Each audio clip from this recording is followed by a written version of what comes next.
She only downloaded the app as a joke, just one swipe, one glass of wine, one dare. He wasn't supposed to be there. He was younger too, sincere, too sharp for someone who still believed in second chances. But fate didn't care about timing. One accidental match turned into late-night coffees, quiet arguments, and the kind of connection neither of them could unfeel. She told him, "You're too young for regret." He smiled and said, "Then maybe I'm exactly the age you need." Elise Camden hadn't meant to swipe right. She was two glasses of wine and wearing a silk robe and an expression of mild contempt as her best friend Vera narrated aloud the parade of dating profiles streaming across her phone. "Listen to this one," Vera said, giggling. "Creative, adventurous, not afraid of spiders."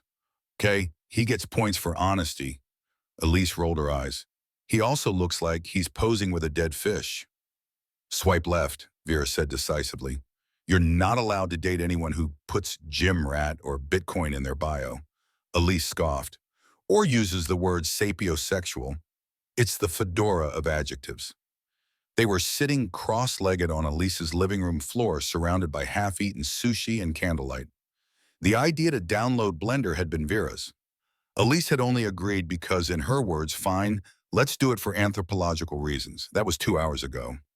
Now her thumb hovered over a photo of a man with dark eyes, a faint scar on his left eyebrow, and a grin that was almost genuine. He looked young, too young, but his bio was short and clear. "Jamie, 25, documentary editor, can hold eye contact in a decent conversation." "Big believer in second takes. Looks like a soft boy," Elise said, narrowing her eyes. Vera peered over. "Soft boys are in," Elise smirked. "I don't need soft, I need solid and legal." She meant to swipe left, but the cat jumped on her lap. Her thumb slipped, and the app chirped in confirmation. "You matched with Jamie." "Damn it," she muttered. Vera cackled. "The universe ships it." Elise groaned and tossed her phone face down on the floor. "No way I'm messaging him." Jamie Brooks wasn't used to matching with women like her. He noticed the age gap immediately, but what caught him wasn't her photo. It was the line in her profile, "Professional liar." "I design museum exhibits." And something about her eyes in that picture, like she knew something you didn't and wasn't going to tell you unless you really earned it. He messaged her, "So what kind of lies does a museum exhibit designer tell?" No response for a full day. Then, "That Cleopatra was blonde, that 12th century armor, weighed less than your ego that any of it still matters." He stared at her reply for a while, grinning. "Touche. Coffee and fact-checking sometime. Only if you can defend your opinion on Werner Herzog in under 30 seconds. That was a week ago. Now he was sitting at a corner table in a downtown cafe watching the door, wondering what kind of person quoted Herzog as a flirting filter. It was a Tuesday just after 4. The cafe was more plant shop than restaurant, ivy dripping from shelves, Edison bulbs, glowing low jazz, humming faintly overhead. Jamie checked his phone. Still no new messages. He was about to order a second espresso when the door swung open and in walked Elise. She wasn't dressed to impress. That somehow made it worse. Black high-waisted jeans, a simple dark green sweater, tucked in ankle boots, hair up in a casual twist that looked effortless and very much wasn't. No makeup that screamed for attention, but her eyes were lined, and her mouth, even unpainted, was the kind you noticed. She scanned the room, saw him walked over with the poise of someone used to entering a room like she owned it. "Jamie," she said, not smiling. "Elise," he said, standing. They shook hands. Hers was cool, her grip deliberate. No Herzog shirt, she noted, sitting across from him. "No defense required," he said. "You passed the first test." "And what test was that? You showed up." She tilted her head. "You expected I wouldn't?" Jamie shrugged. "Honestly, yes. I figured you realized how young I was and ghosted." Her lips curved barely. "Don't flatter yourself. I was just busy." He watched her. "With work or with reasons not to come?" "Both," she said plainly, but curiosity won. The server approached. Elise ordered black coffee, Jamie tea. They sat in the low hum of the cafe, sizing each other up. So she said, "Documentary editor." "That's real or one of those vague film-adjacent lies people tell?" "To sound creative on apps, it's real," Hami said, sipping. "I cut together a lot of footage of other people living interesting lives." She studied him. Do you like it? Sometimes when it feels like truth. She smiled almost involuntarily. That's dangerously idealistic for someone your age. He raised an eyebrow. You think I'm too young to want truth? No, Elise said, leaning back. I think you're too young to regret not getting it. There was a beat. Then Jaime grinned. Then maybe I'm exactly the age you need. She laughed. He saw it the flicker of surprise on her face when she did. Okay, she said. Point Brooks. They talked about films, museums, cities they'd loved and left. She had a biting sense of humor that kept him on his toes. He had a calm, observant presence that unnerved her more than she'd admit. At some point, they realized an hour had passed. Jaime glanced at her half-empty cup. You always this hard to read, Elise smirked. You always this eager to try. He leaned forward slightly. Only when I know I shouldn't.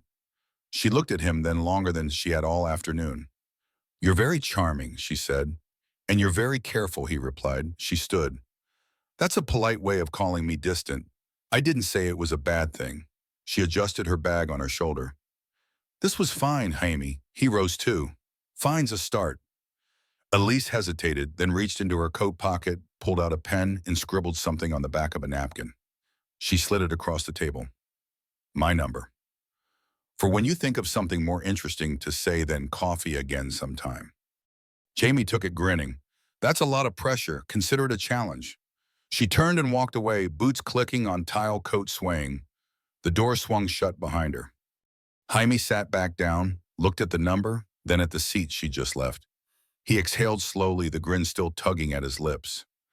This was not what he expected. She was older, sharper more than he was used to, and definitely not someone looking for a fling. But God, she made maybe sound like the best word in the world. And right now, maybe was all he needed. Elise didn't think about him the next morning. That's what she told herself. She thought about her deadline, about the vintage marble pedestal that had cracked mid-shipment from Berlin, about the intern who forgot to seal the humidity cases in the East Gallery, and about the headache forming just behind her left eye. But not Jamie Brooks, not his napkin with that grin-inducing challenge, accepted wink. Not the way he looked at her, not like someone trying to impress her, but like someone genuinely interested. Definitely not the line he'd left her with, the one she refused to say aloud again, because it still made something pull in her chest. You're too young to regret not getting it. Then maybe I'm exactly the age you need. Ridiculous. She was 37. She paid property taxes and matched her Tupperware lids. She knew better. Still, when her phone buzzed during a staff meeting and she saw an unknown number with a text that read, "Okay, I have something more interesting than coffee. You free this week?" She stared at it for a beat too long, then typed back, "Define interesting." Jamie had suggested something unconventional. Not dinner, not drinks, but a documentary screening. An underground cinema series held in the back room of a plant shop downtown, folding chairs. Mood lighting experimental film-free wine in solo cups. She almost said no. Then she said maybe. Then she told herself she was going because she liked film, not because she liked him. She wore a black silk blouse, slim trousers, low heels, effortless, but curated. The kind of outfit that said, yes, I'm older, but I dress like a woman who has options. He was already there when she arrived, leaning against a wall of potted vines, talking with the guy running the projector like they were old friends.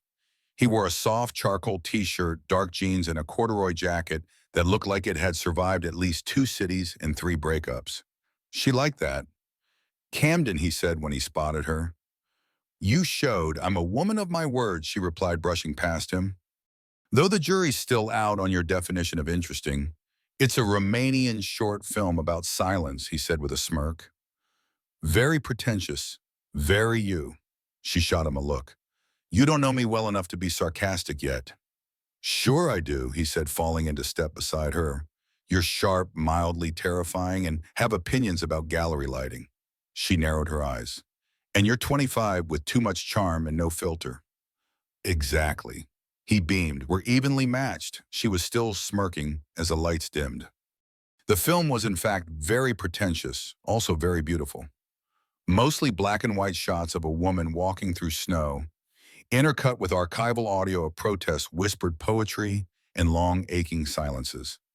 Elise felt the edges of herself relax, watching it like a part of her that had been braced too long had forgotten why. She didn't notice Jaime watching her during one of those silences. Not until afterward, when they stepped out into the cool night and he said, "You looked peaceful." She turned to him. "Is that your post-film pickup line?" "No," he said. "That's just me noticing." She exhaled slowly. "Well, thank you. It was different. I'm glad I came." He shoved his hands in his pockets. "Want to grab a drink, or is this where you vanish back into your elegant shell and tell yourself this never happened?" She looked at him, then saw the challenge in his eyes, but not arrogance, just curiosity, maybe even hope. "I have 30 minutes before I turn back into a pumpkin," she said. "There's a bar a block over.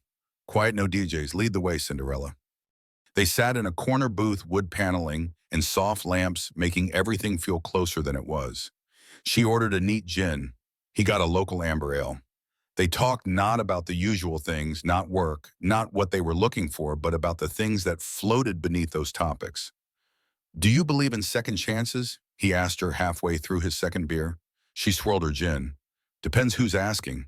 Someone who gave too many of them," he said, until he stopped giving them at all. She watched him. "What happened?" "Friendship business blurred lines. He stole a project I pitched, sold it solo, got the credit, left me burnt and 5 months behind rent." "That's brutal." He shrugged. "I kept thinking if I'd been older, maybe I'd have seen it coming. But I wasn't, so I didn't." She sipped. "Wisdom doesn't prevent betrayal. It just makes you angrier when it happens." He smiled. "That sounds like personal experience." "My ex-fiancé," she said simply. Jamie stilled. "You don't have to—" "I want to," she interrupted.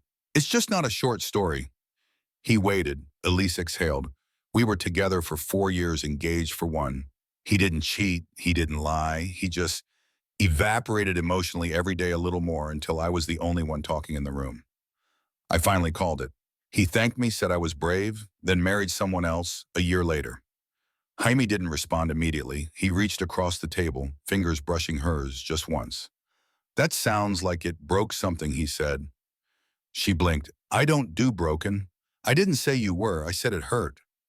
She looked down at her hand. "It did." Jamie sat back.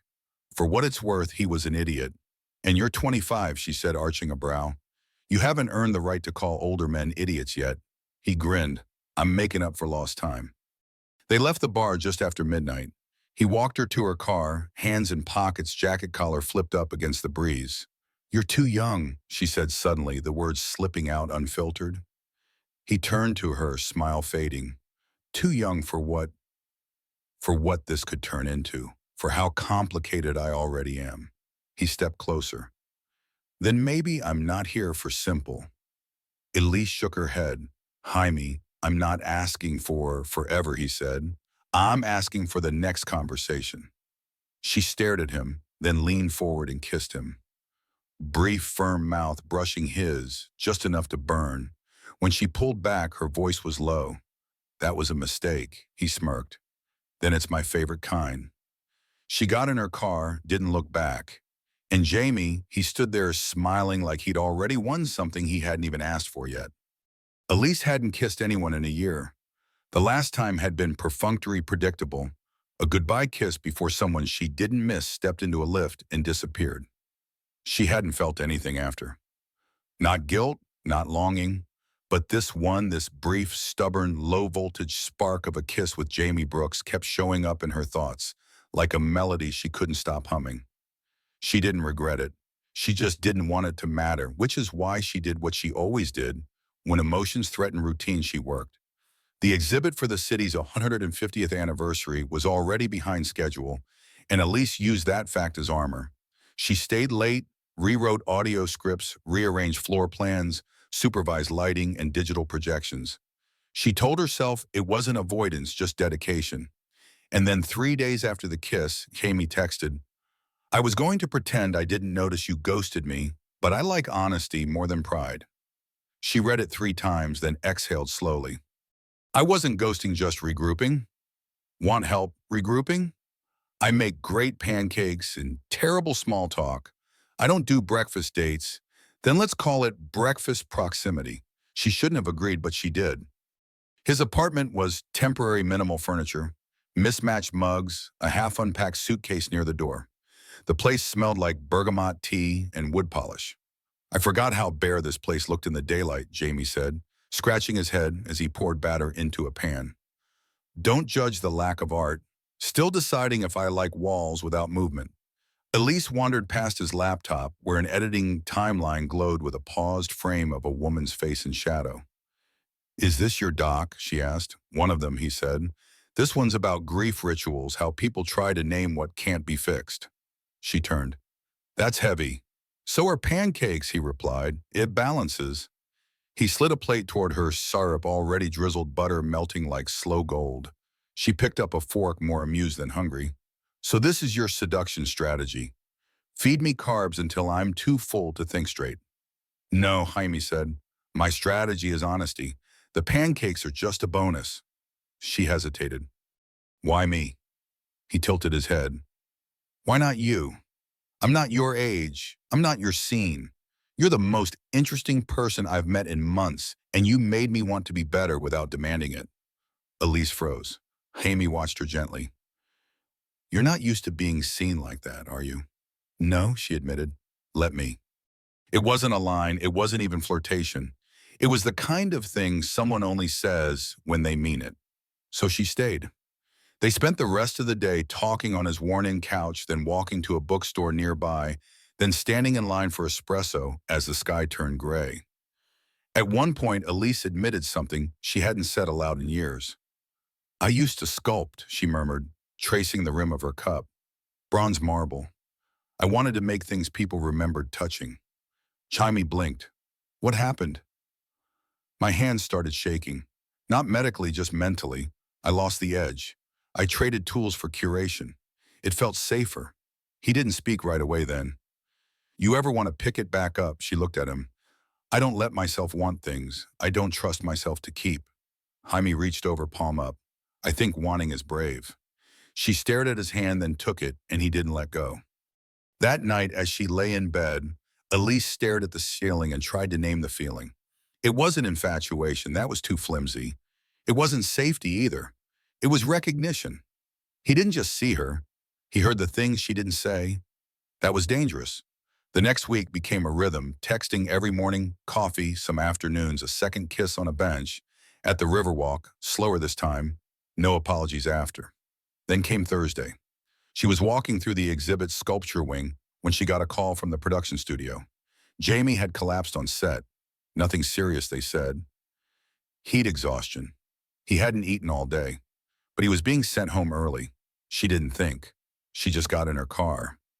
He looked pale when she arrived, half sprawled on his couch, cold compress on his head, his laptop open beside him with unfinished edits blinking like an accusation. You're here, he said, surprised. You're an idiot, she replied, setting down a grocery bag and sitting beside him. When's the last time you ate something that wasn't wrapped in plastic? Tuesday. Jesus. She handed him orange juice, then unpacked a sandwich and soup, muttering the whole time. Jaime smiled through all of it. I like this side of you, he said. What side? The worried one. Elise rolled her eyes. You're ridiculous. You care, he said softly. She didn't deny it. Instead, she brushed hair from his forehead and whispered, Don't scare me like that again. Jamie caught her wrist gently. Elise, he said, you don't want it to make your life messier. You're not, but I will be. She held his gaze. That's not your choice to make. And then she kissed him again, slow, full of feeling, a kind of apology for all the walls she'd still keep up. They didn't sleep together that night, but she stayed. And when he woke the next morning, she was still there, sitting on the floor beside his couch, sketching a sculpture idea into the margin of a coffee receipt. For the first time in years, Elise wasn't editing herself. She was just beginning. Jamie hadn't told her he was leaving, not exactly. He'd hinted once or twice that the documentary contract was short-term, that his stay wasn't permanent. But Elise had filed those remarks away like vague possibilities, not truths. Now the word wrap floated in the middle of his message like a final breath. Just wrapped our last interview today. Might have a week left here. Want to see you tonight. Elise stared at the screen. Heart paused mid-beat. She reread the text once, twice, then tucked the phone face down on her nightstand and paced to the kitchen. He hadn't lied. He just hadn't stayed. Not that she'd asked him to, not that she ever would. Still, she was angry in a way that had nothing to do with him and everything to do with how she'd let herself begin to hope. At the museum, she was quiet, too quiet. Elise gave notes without inflection, redirected the lighting crew with one raised eyebrow, and barely looked at the interns trying to get her approval on the final layout of the immersive history alcove. Her assistant trailed behind her at one point and asked, "Did the gallery ghost say something offensive again?" "Oh," Elise muttered, flipping through her clipboard. "The ghost's fine. It's the living who are complicated." She didn't text Hammy back until nearly 6 p.m. "Come over 8. Don't bring wine. Just yourself." He replied immediately. "On my way." She hated how fast her stomach flipped reading it. The knock on her door was soft. Jaime stood there in his usual way, understated patient, like someone who'd knock only once and leave if she didn't answer. Elise opened the door and let him in wordlessly. The apartment smelled like ice and bergamot. One low lamp was lit in the corner. Her hair was loose. She wore a soft gray sweater and black silk pants, relaxed but elegant. Jaime stepped in and closed the door behind him. "You're mad," he said gently. "I'm not," she replied, walking to the kitchen. He followed. "Okay, then you're somewhere between cold and resigned. I'm aware." He leaned against the counter. "So are you going to say it, or should I say that you thought I'd tell you sooner? That you feel blindsided? That maybe for 1 second you thought this was going somewhere?" Her hands trembled as she poured 2 glasses of water. She didn't look at him when she said, "I don't do long distance. I didn't ask you to." "Exactly." Jamie stepped closer. "But you're still upset." "I don't get attached easily," she whispered. "But when I do, it's like muscle memory. And I hate how easily I slipped into it with you." He reached out gently, his fingers brushing hers. "You think this was easy for me?" he asked. "I came here to hide from everything that broke me. You were never part of the plan.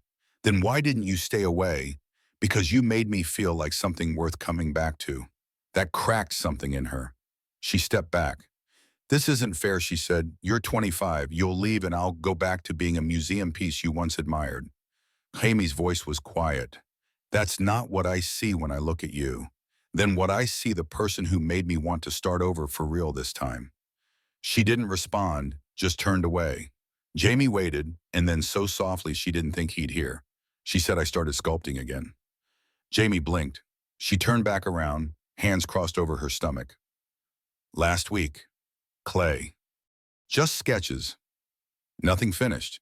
"That's not nothing," he said. "It is for me. I stopped trusting myself a long time ago." He moved forward. "Let me see it." She hesitated. "Why? Because I want to know the version of you that creates."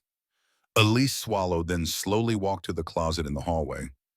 Inside was a box tucked neatly behind old coats and unused heels. She pulled out a canvas-wrapped form and laid it on the table. Jamie unwrapped it with care.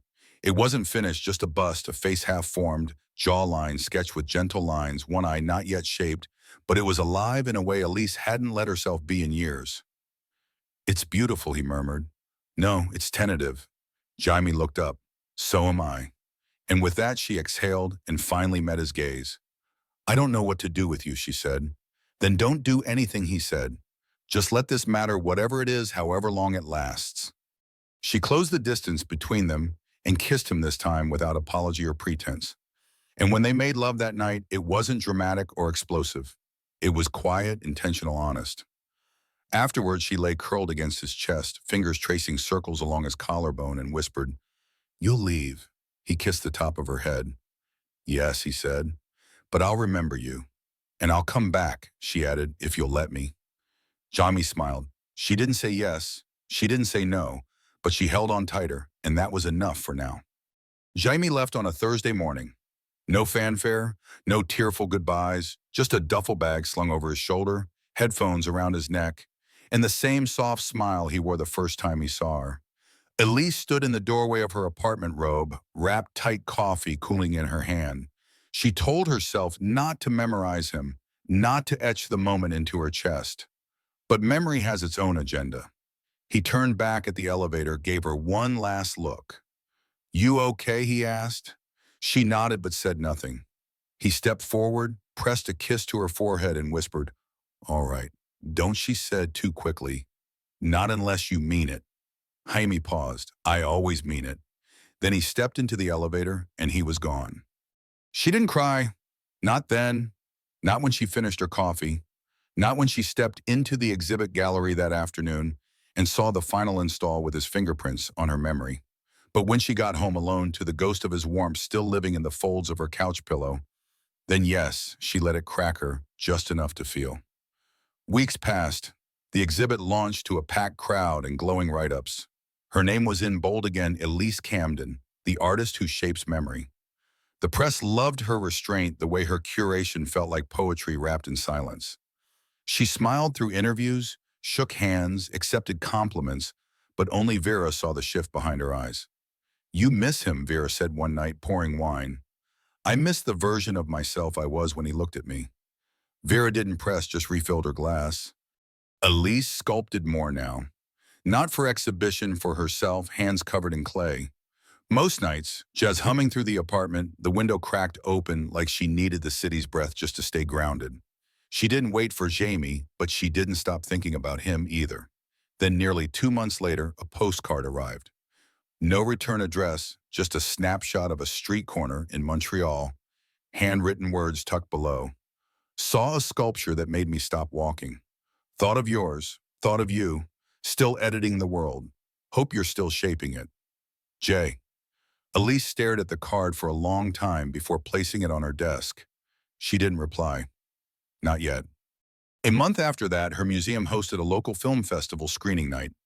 One of the entries, unexpectedly, was a short-form doc titled The Space Between Versions, directed by Jamie Brooks. She froze when she saw the name in the program. She almost left. Almost. But when the lights dimmed and the film began, she stayed. It was short, 12 minutes, quiet, deliberate, a meditation on memory, movement, and reinvention. Shots of hands shaping clay, a woman's silhouette framed by gallery light. Audio layered with whispers about risk and grace. At the end, a quote appeared. Some people arrive as detours, some become destinations.